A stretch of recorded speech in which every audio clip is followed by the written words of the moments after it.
बोलूंगी, अच्छा ना पहले से।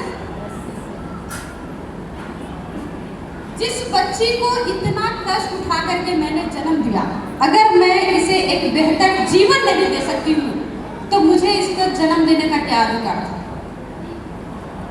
हम हिंदुस्तान में हम जो महिलाएं हैं ना, मैं एक बात कहना चाहूंगी, हम लोग बड़े आराम से रिलैक्स हो जाते हैं, क्योंकि हमें तो बोला गया भैया कमा के लाना का काम पति का है, पति कमाएगा, तुमको उसमें घर चलाना है। हम फ्री हो जाते हैं अपनी जिम्मेवारी से, जो ला के देगा मैं उसी में चलाऊंगा, उससे आगे का सोचना ही नहीं है। लेकिन जिस बच्चे को हमने जन्म दिया है, जो कष्ट उठाया है हमने उठाया ना, फिर उस बच्चे को बेहतर जीवन देना हमारी जिम्मेवारी क्यों नहीं है। मैंने उस दिन खुद से ये सवाल किया और उस दिन कमिटमेंट किया कि जैसे मैं जीवन जी रही हूँ, ये जो अच्छी जीवन है मेरी, ये जिंदगी मैं मेरे बच्चे को दे दूँ।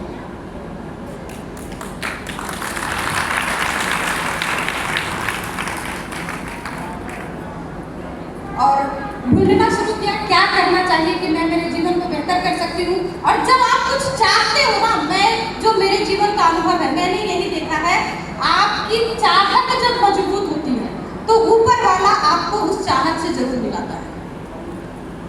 मेरे पास एक ऑडियो कैसेट आया, सर को किसी ने किसी मल्टी लेवल कंपनी का प्लान दिखाया। सर बिल्कुल भी इंटरेस्टेड नहीं थे, पता नहीं आज तक हमें कि कौन सा प्लान दिखाया, कौन सा कंपनी था, हमें कुछ नहीं पता।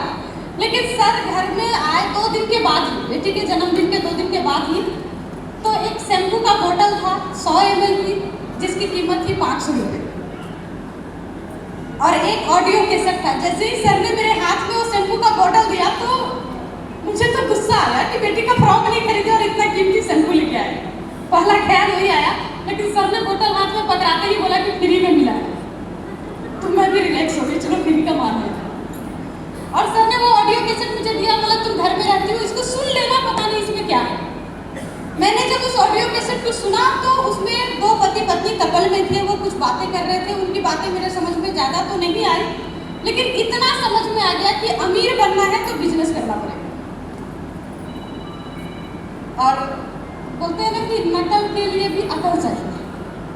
आधा अधूरा नॉलेज लेकर के जब हम लोग काम करना शुरू करते हैं, मुझे ये तो समझ में आ गया कि अमीर बनना है तो बिजनेस करना पड़ेगा। कौन सा बिजनेस करना पड़ेगा ये समझ में ही नहीं आया।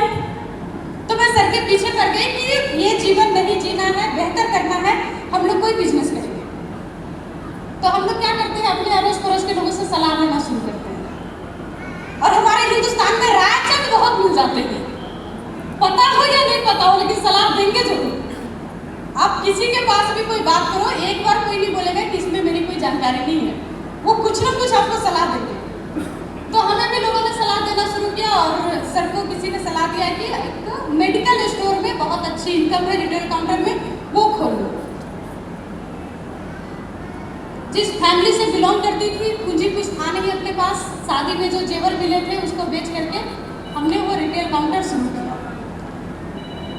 जब बिजनेस को शुरू किया तो ट्रेडिशनल मार्केट में पैसे तो जल्दी आते नहीं है, उधार ज़्यादा लग रहा था। उधार नहीं दो तो कस्टमर पुराने दुकान पे जाएंगे, नए दुकान पे क्यों आएंगे।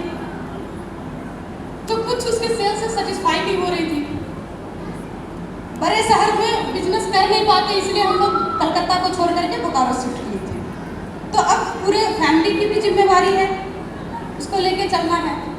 फिर किसी ने बोला कि जब डॉक्टर बैठता है ना, खुद का नर्सिंग होम हो, खुद का डॉक्टर हो, तो सेल अच्छा होता है। तो मेरे